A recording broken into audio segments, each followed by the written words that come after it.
The second most important category within the SAT is the advanced math. And within that, there are 5 primary areas that you need to recognize. This includes nonlinear equations, exponential functions, nonlinear systems, graphing functions, and then simplifying expressions and functions.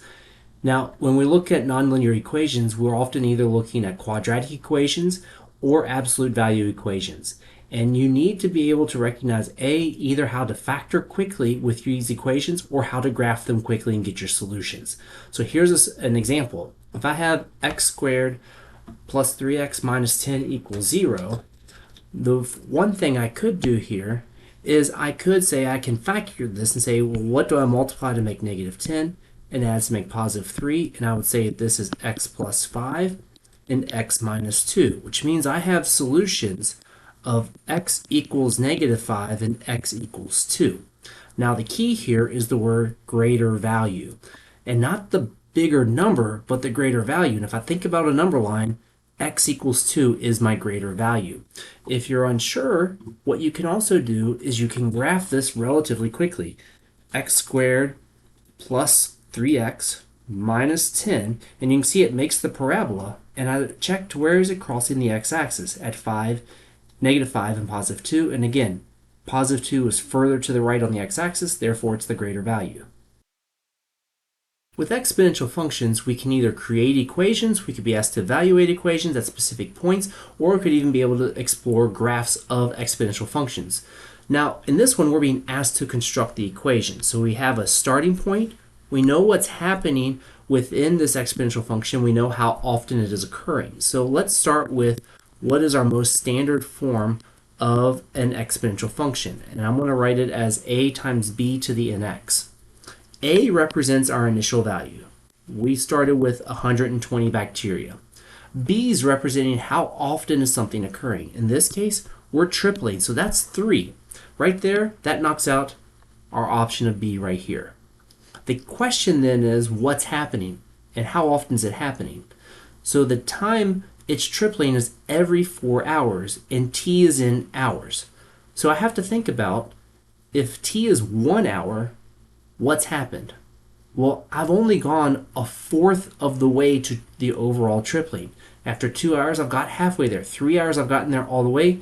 4 hours, I have done a full triple of my equation. So in this case, I will be looking at t over 4.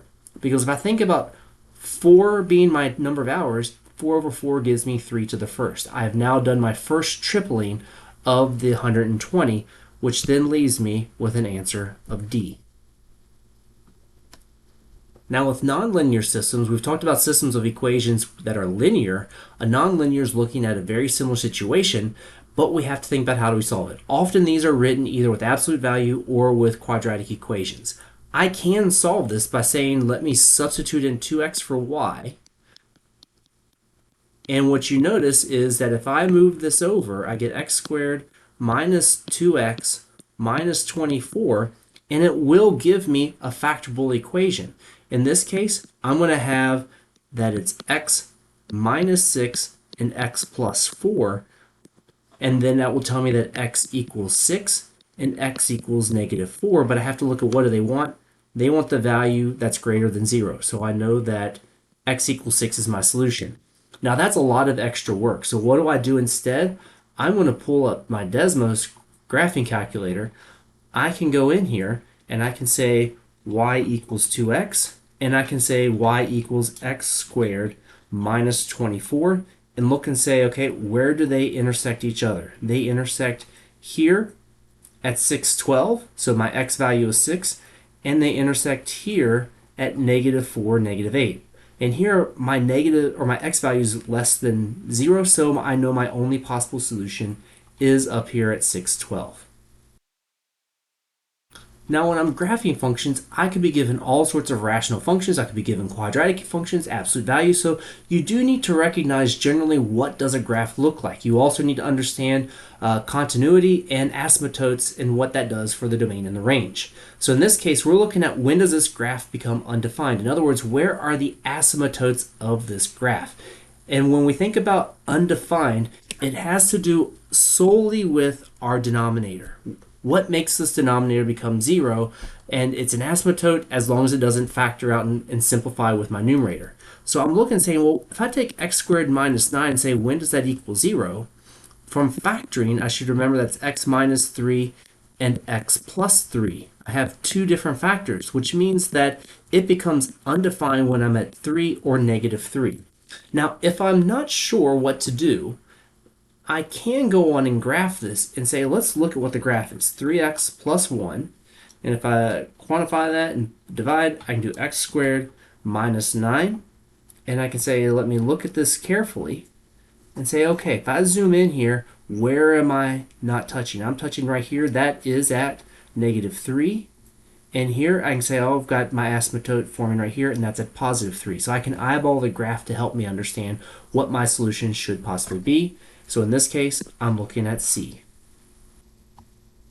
And the final thing I could be asked to do is to simplify expressions and functions. So here I'm evaluating a function at a given value, a very common thing. Other times I may be asked to add, subtract, multiply, or divide two nonlinear functions, or two nonlinear expressions as well, or potentially a composition of functions. So in this case, let's talk about, well, how do we do this? We're looking at g of negative 3, which means I'm going to substitute in negative 3 wherever there is an x. And now I'm going to simplify. So I get 10 over negative 9 minus 5. And SAT loves this because of all these negatives, with people potentially making mistakes with how they add together, which gives me negative 5 over 7, because they also typically want your solution simplified. Now, if you're concerned about making a mistake, we can go to Desmos and let it do some of the work for us. If I go g of x equals 10 divided by x minus, or 3x minus 5, and then I go g of negative 3, you can see that it creates this long decimal value. You're like, well, that's not very helpful. But what I also have to the left here is the fraction button, and there it simplifies it to negative 5/7, which is what we found by hand as well. So if you want to learn more tips and tricks like this, check out my other videos.